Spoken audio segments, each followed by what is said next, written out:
d'activité et des événements qui se sont déroulés sur notre territoire et de manière plus générale sur le territoire de la Réunion. Hier, le port a essuyé des manifestations qui ont un peu trop dégénéré, qui, c'est peu de le dire, on a constaté effectivement, comme vous avez pu le relayer, chez un concessionnaire, dans un fast-food. J'ai été moi-même sur les lieux ce matin pour rencontrer les responsables et apporter tout mon soutien aux salariés qui se retrouvent du jour au lendemain au chômage technique. Il faut savoir que, compte tenu de ces événements, des risques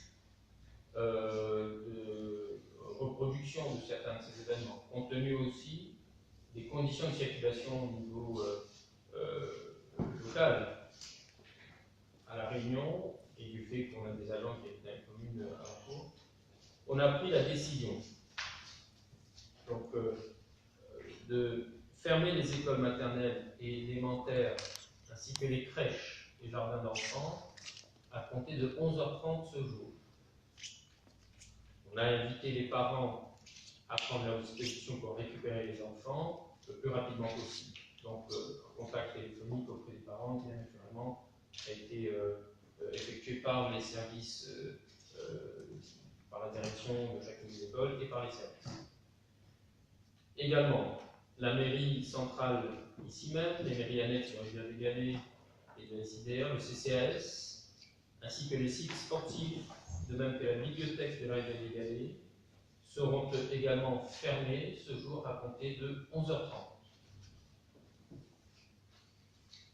Sur cette situation que nous déplorons, nous souhaitons dénoncer les dérapages et les violences qui ont émaillé les différents rassemblements, car ces actes discréditent une colère qui est légitime. Effectivement, on voit qu'au niveau national, la hausse de la fiscalité sur les carburants est organisée dans le seul but de renflouer les finances publiques et non de poser les bases d'une nécessaire transition écologique. Aujourd'hui, on se rend compte que le gouvernement essaie d'habiller en vert des hausses de taxes qui ne constituent qu'un tour de vis fiscal supplémentaire pour les ménages les plus fragiles. À ces décisions s'ajoutent, comme on a pu le voir, des hausses de la fiscalité pétrolière,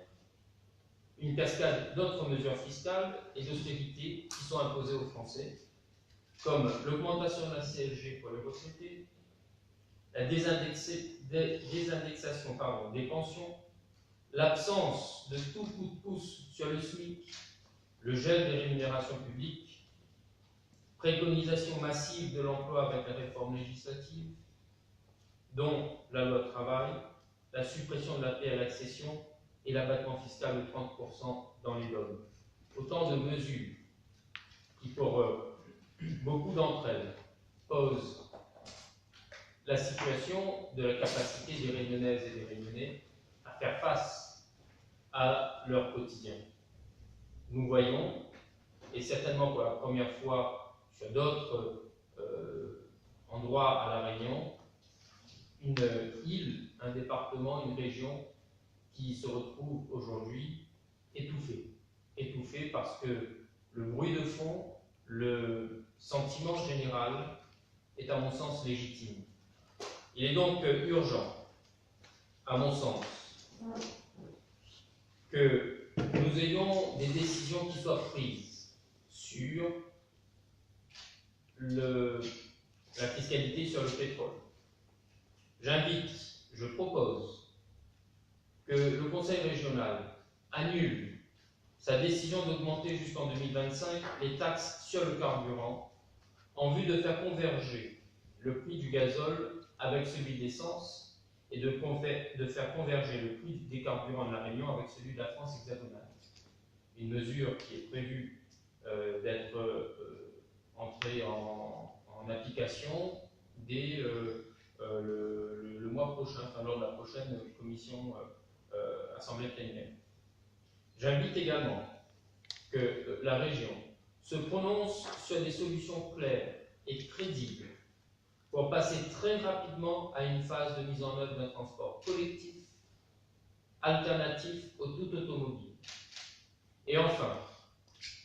j'invite les autorités compétentes et le Conseil régional en particulier à ouvrir le débat aux côtés de l'État, des entreprises et des syndicats pour l'amélioration du pouvoir d'achat des familles réunionnaises. À ce titre, la mise en œuvre d'une prime de type COSPAR, comme ça avait été le cas il y a quelques années, sur les bases, par exemple, des 10 millions d'euros proposés par la région aux contribuables et des 33 millions proposés aux professionnels, ça nous ferait 43 millions qui pourraient venir financer ce que nous pouvons appeler une prime, à l'image de ce qui avait été mis en place il y a quelques années dans le cadre du COSPAR. En ce sens, je demande qu'il y ait organisation rapide dans les heures qui suivent, l'organisation d'une table ronde pour acter ces décisions et marquer ainsi un pas décisif sur l'avenir de notre territoire. Nous l'avons bien compris, je le répète, c'est certainement la première fois que la Réunion se retrouve aussi immobilisée, étouffée, contrainte, avec un terrain très fragile. Je parle du territoire du port, par exemple,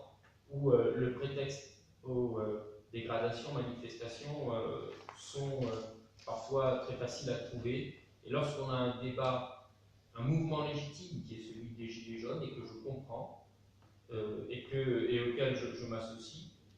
ce mouvement-là ne doit pas être le prétexte à des dégradations derrière. D'ailleurs, j'invite aussi les organisateurs de ces rassemblements Gilets jaunes de prendre toutes les mesures de précaution nécessaires et de ne pas laisser transparaître, de ne pas laisser transparaître le sentiment qu'au contexte de la vie chère, il faut tout casser. Quand nous, on a croisé ce matin des salariés qui se retrouvent au chômage, on se rend bien compte que ça n'est pas la solution de tout casser, bien au contraire, l'idée de construire ensemble et avec tout le monde. Donc, je terminerai mon propos en disant que j'appelle à la vigilance toutes celles et tous ceux qui souhaitent encore manifester aujourd'hui, qui sont sur le front. J'appelle à la vigilance aussi des parents qui parfois nous font dire l'autorité parentale lorsqu'on voit des enfants, on l'a entendu dans la presse ce matin, en bas âge, avec eux, ou en confrontation avec les forces de l'ordre, on se pose la question vraiment de cette autorité parentale et que parfois des débordements peuvent être évités si chacun, dans sa responsabilité, va jusqu'au bout des décisions qu'il peut prendre. Je vous remercie de votre attention.